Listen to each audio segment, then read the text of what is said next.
What's up, everyone? This is Dariusz Kalbarczyk, co-founder of NG Poland, JS Poland, Angular Master.dev and Workshop Fest.dev. Welcome back to the Angular Master Podcast. Today, we've got a special guest from Athens, Greece. Speaker, trainer, author, YouTube star, ladies and gentlemen, Fanis Prodromou.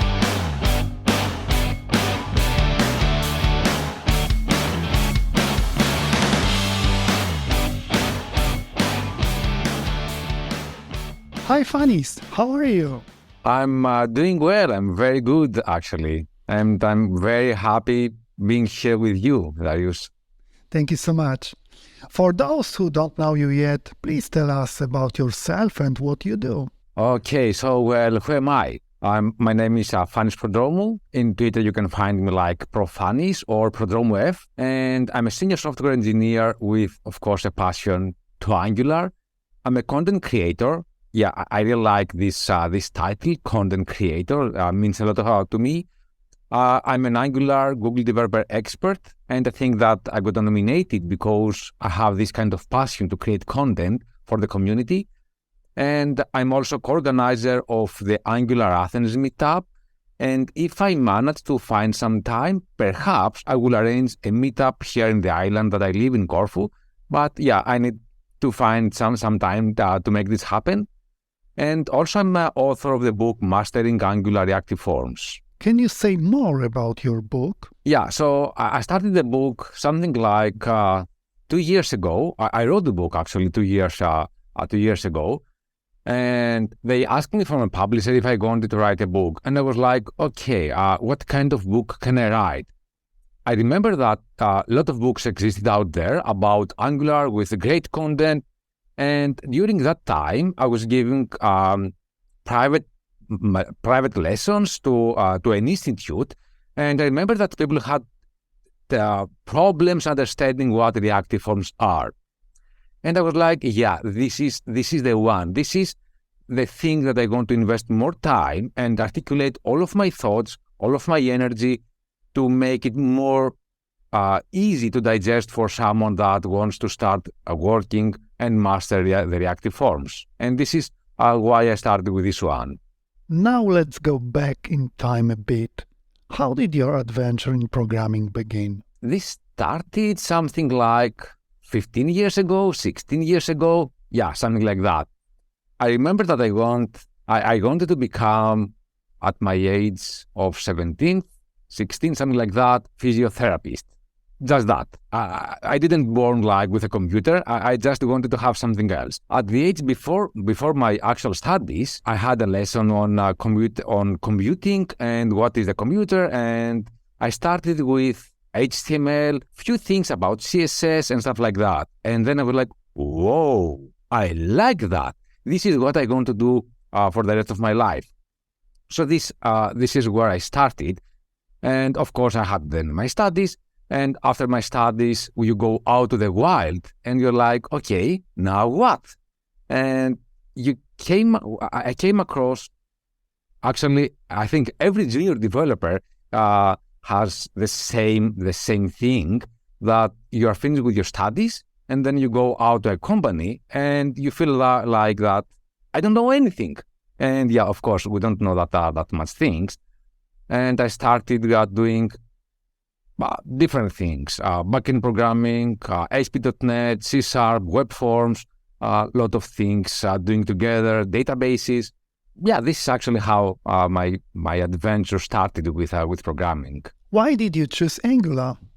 I like this story. So like I said previously, when you start, you don't know when you start your career, you don't know what you're going to do. Very early, I think that I realized that I want to become a backend developer. Yeah, that was my stuff. That was Funnies. I'm a backend developer. I remember that back then, it wasn't good. It was a bit of a shame to say that I'm a front-end developer, because it was like, if you want to become a developer on steroids, let's say, you have to be a backend developer, not a front-end developer. The front-end was like, so you are doing You are drawing some stuff, you're using some colors and some paints and stuff like that. So that was the story back then. And as I said, I was a backend developer, but I liked front-end. I really liked it.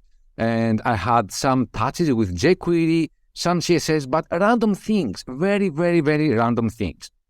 And out of a sudden, I remember that a CTO and a founder of a company that I used to work, he asked me, Fanis, are you a backend developer or a front-end developer? And I said, backend developer, of course. And I said it like, I am a backend developer. I'm a developer on steroids. Perhaps my English wasn't that good back then. And perhaps he heard front-end developer. And he told me, okay, Fanis, you will become a front-end developer. Okay. And challenge accepted. And he asked me to have a POC on different technologies. If I correctly remember, back then we had Backbone, we had AngularJS, Ember, I think, something like that. And I did my POC, and I don't remember what I wanted to prove, to be honest. But based on my POC, AngularJS was the winner. And this is how I started my career with the front-end development and with Angular, actually. And yeah, I think that ever since now, I completely changed my title. I'm not a backend developer, I'm a front-end developer, and I'm very happy being a front-end developer. What is the story behind your YouTube channel? It started during COVID. I remember that at that time, I had more free time because I saved time from commuting. I needed something like 2 hours. I used to live in Athens, the capital of Greece, and I needed 2 hours commuting back and forth. Since I had more time and I really liked also to create content, I was like, okay, I'm a guy that loves a lot giving talks, and I did that during COVID as well many times.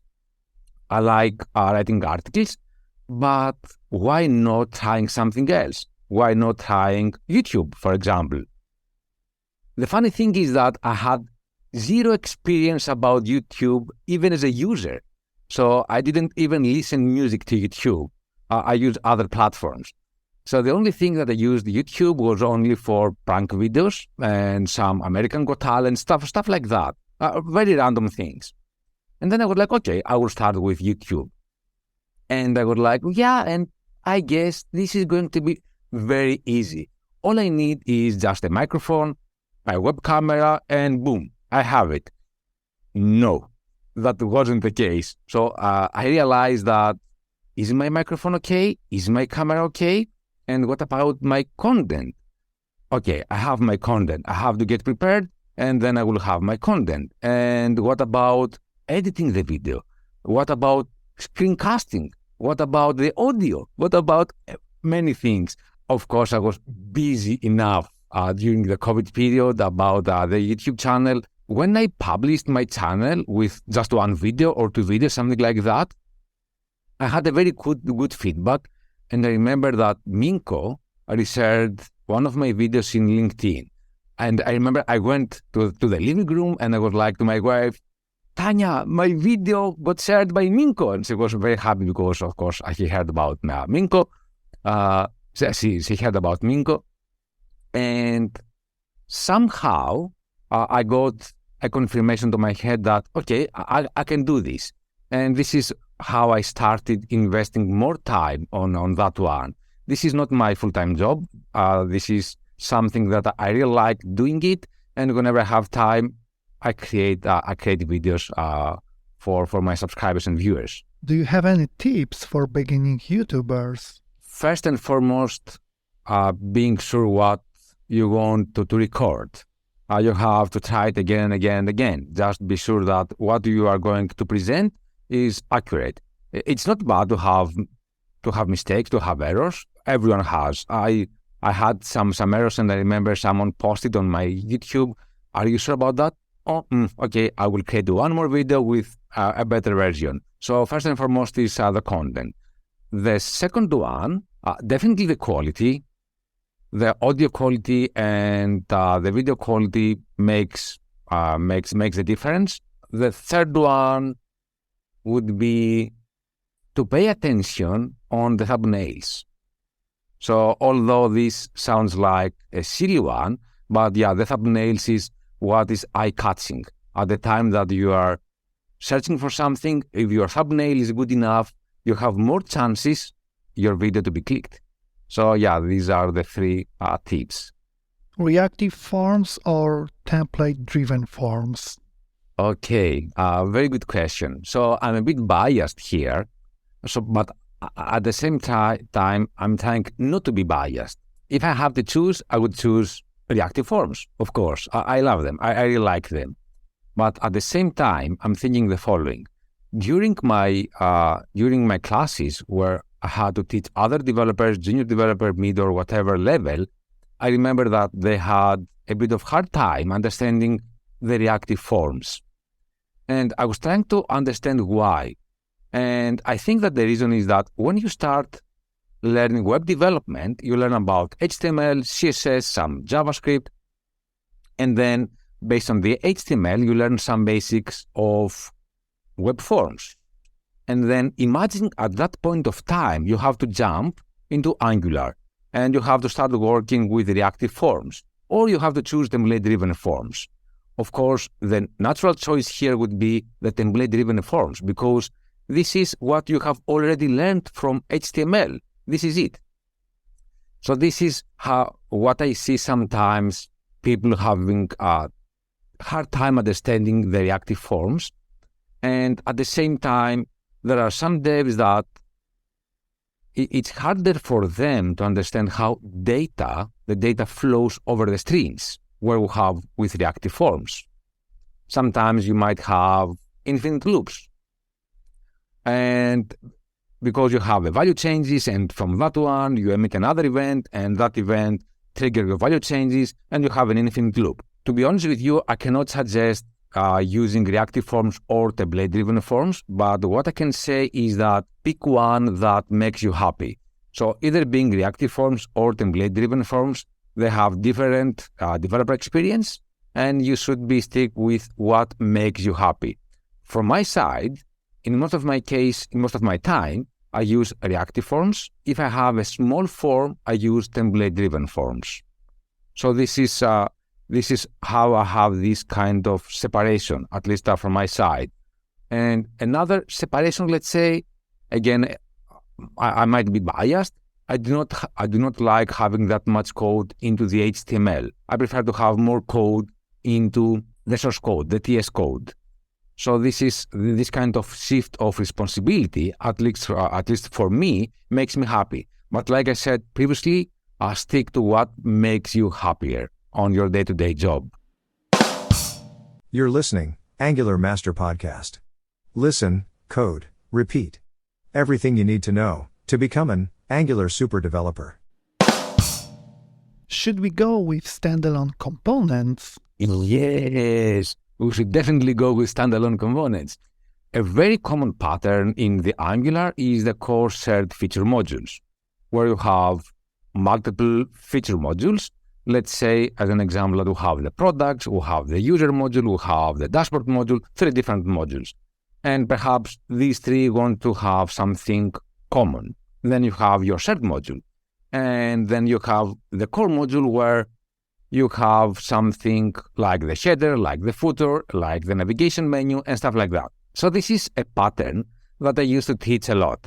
And I realized that it was not hard to understand this kind of pattern, but it was hard to understand the modules. Because into the modules, you have imports, and then you have exports, and you have the declarations, and you have the providers, and you have all of this kind of wiring into that module. And people were very good understanding how the components work, but the junior developers, but when they had to shift into the modules, they had hard time understanding how this should work. And why do I need to have this kind of module? And I was trying to explain what is the import, what is the export, and I think that I found a good way of explaining that. So let's say that you have an object-oriented class, and in that class you have some public method and private methods. So this is where we have the imports and the exports. The exports are the public one. And the imports are whatever you're going to import like you have into the constructor, something like that. And this make it easier for most of the developers understand why we need to have this kind of module. But at the same time, do we really need this? And yeah, having said that, having standalone components and the component itself to be like, standalone makes it a lot easier for even newcomers to join the Angular community. I even remember that people were declaring the same component in more than one modules. And of course, that caused errors, and we had not to change where to declare, but to change the complete flow. Don't have it there. You have to create another module just to declare it in that one and then import it. And of course, this added a lot of time, extra time on the final product. Having said that, this is the reasons that I believe that standalone components should be used a lot. Should a component unit test include only the methods, or should it also include a template? So let's think that a bit. What kind of development are we doing? So we are front-end developers. Our main code is based on the components. So the component is the main actor, let's say, of our development. So the component is what the final customer, the end customer, will interact with. And my question here is, are we going to have a customer interacting with the source code directly? No. The customer is going to interact with the UI directly. So this is why we have to include into the unit test of the component the HTML as well. So let me give another example. Speaking of the Reactive Forms, or with the Reactive Forms, what we can do is the following. We can create a form group, and into that form group, we can have some validations, let's say first name and last name, both of them are required. And then we can have a unit test only to make sure that if I do not provide any value to the username, to the first name and the last name, the form group will be invalid. Great. My unit test is green. But this is just an implementation detail that doesn't tell a story to the UI. So for this reason, we need to test the UI, because if the form is invalid, did we even use that form, that flag into the UI to present a message to the user? Perhaps no, perhaps yes. But these are some of the reasons that we should include the HTML, the UI, into the unit test. It is okay to have only unit test, or is a must to have EndtoEnd test as well? I'm a super fan of having end-to-end tests, super fan. And the reason is that thinking of the testing pyramid from Martin Fowler, where we have the unit test, we have the integration test, we have the end-to-end test, and we have also the manual test. So definitely we need to have this kind of pyramid into our code. And the reason is that we have our unit test. Okay, everything works fine. And we have our integration test. So we have two components interacting one each other, and everything works fine. And then we have our manual test, and we are happy. But how about regression? How about if we have new version into our product and something changed? Are we keeping manual testing everything? Perhaps no, we don't have that much time. So the end-to-end test makes sure that our product, our project is in a top quality all the time, and make sure that the flow, this is very important, the user flow works as expected. Because like I said previously, we might have a unit test, we might have an integration test, but this doesn't tell the complete user flow story that we should make sure to be fully testable. And that's why I really like having the end-to-end tests. What are the techniques we could use to reuse an Angular component? Yeah, I think that very good question. I think with Angular, we have a lot of techniques. To highlight some of them, I can start by saying dependency injection, or content projection, or ng templates. So let's start with dependency injection. Perhaps we can have a component, and that component could have just two buttons, something like that. And by clicking a button, we'll do something. By clicking the other button, we'll do something else. And perhaps now we need to incorporate also a service. When I click the button, I want to invoke a specific method of a service. What we can do is having an abstract functionality where that component will just invoke a method which has no implementation, which will just throw an error. And this will be the base service, let's say. And then when we have to use that component, that abstract component with two buttons into our main functionality, into our main code, what we can do using dependency injection is to have an actual class with implementation to provide a new token on that base service, let's say. So using the dependency injection of Angular and playing around with tokens is a powerful tool that we can do many things. So this is one approach of how to reuse an Angular component.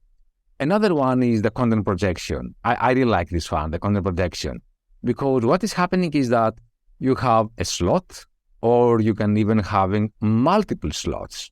And by having multiple slots, you know that I can have just a skeleton of my component, and that skeleton accepts 1, 2, 3, 4, 5, whatever you name it, slots. And based on that one, I can inject, actually not inject, I can project different content. And here the term projection is very important, because we are not projecting a component, we are projecting the actual representation of that component. That said, this means that the component that we want to project is getting rendered, and the actual rendered code is getting projected into that slot. So having a content projection is also a must for reusing Angular components. And I have a very good video on my YouTube channel for this one, which I explain all of these techniques. And the other one is the ng templates, which again is a very good one. So you can have perhaps a component, and that component can accept different inputs. And one of the inputs, or more than one inputs, can accept a template. And you can just provide a template with whatever content you want to have. And you are sure then that the reusable component will take that template, will render it, and boom, voila, you have it. And these are some techniques that we can reuse. We can use actually to reuse an Angular component. What is your preferred state management library? Again, here I feel like I'm a bit biased. Because I spend a lot of time on that library. Like I said in the beginning, when you start your programming, you're trying different things on backend, on frontend, on databases, on stuff like that. And out of a sudden, you know that this is my goal, this is what I want to do. And you have your choices. And I started with NGRX. And NGRX back then, years ago, required a lot of boilerplate code. It was okay. I had a hard time understanding the Redux and the flow of how data flows, but that was part of the story, right? That was part of having the state management library, understanding the whole flow with the actions, with the dispatches, with the effects, and stuff like that. But I didn't like to have that much boilerplate code. I played around, and I wanted to see if something else existing out there. And I found NGXS.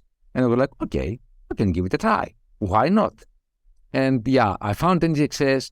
I started working with that, and I realized that had almost zero boilerplate code. And I was like, wow, I spent a lot of time with that boilerplate code, and now with NGXS, I feel like I don't have to spend that much time. I go directly to the goal.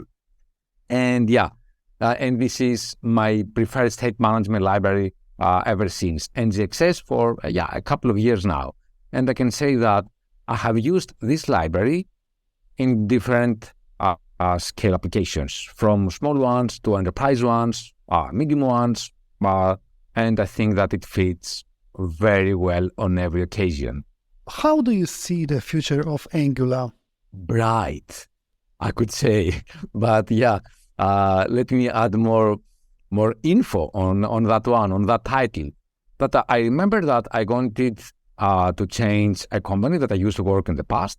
And I was like, okay, let me go on some very famous sites where they have some job openings. And I found out that a lot of them, there were a lot of open positions for front ends knowing React. And I was like, why? Why do we need to have this kind of thing? Why React is that dominant? And I was like, you know what? I will spend some time understanding and learning React and how and why they want to have this thing. And I realized that it's easy. It's easy to start with React.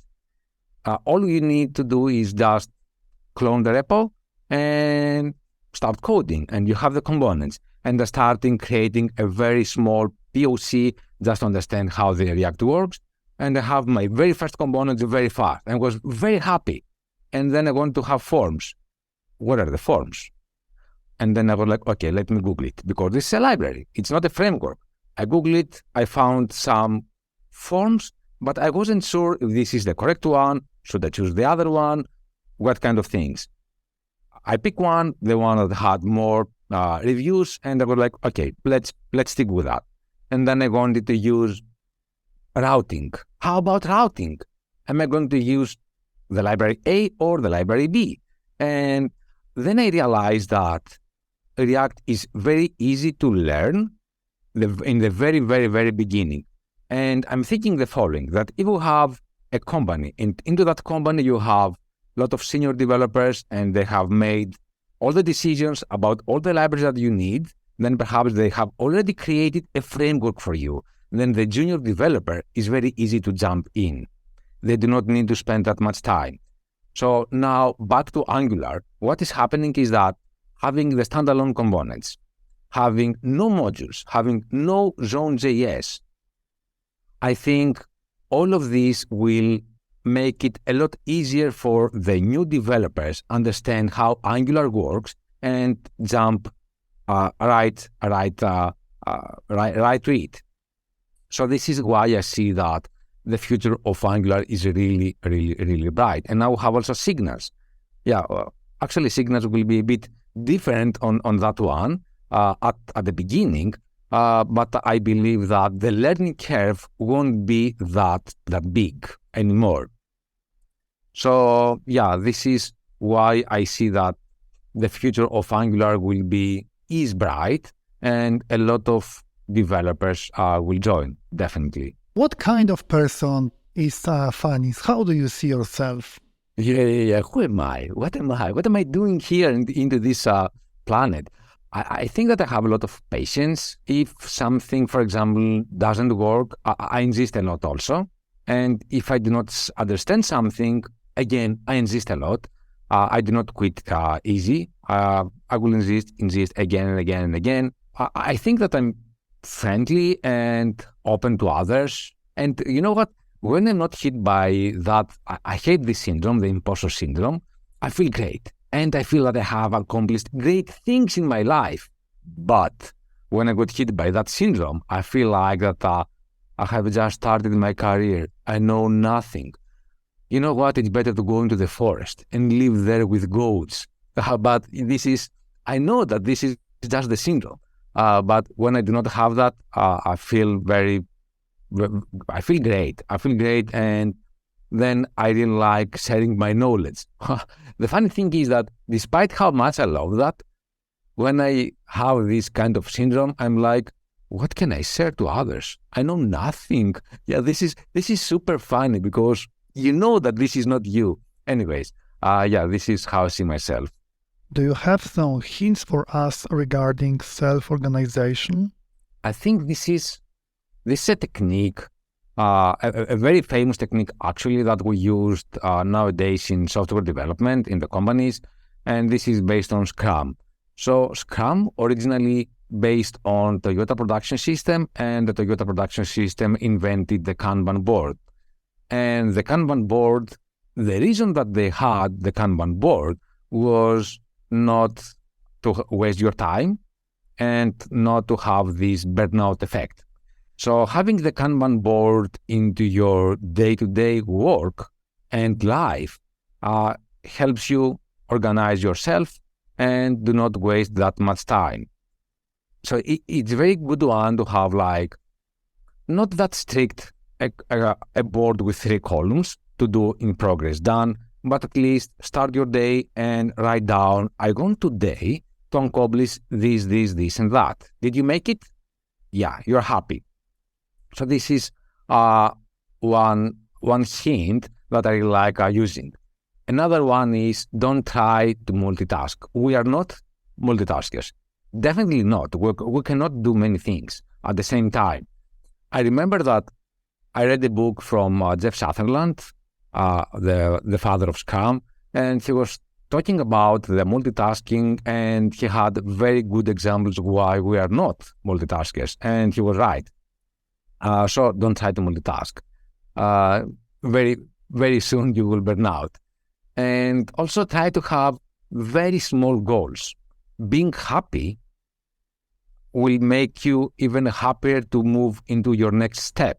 But if your goals are only big and you are keeping trying, so I think that very soon you will be like, the imposter syndrome perhaps will hit you back.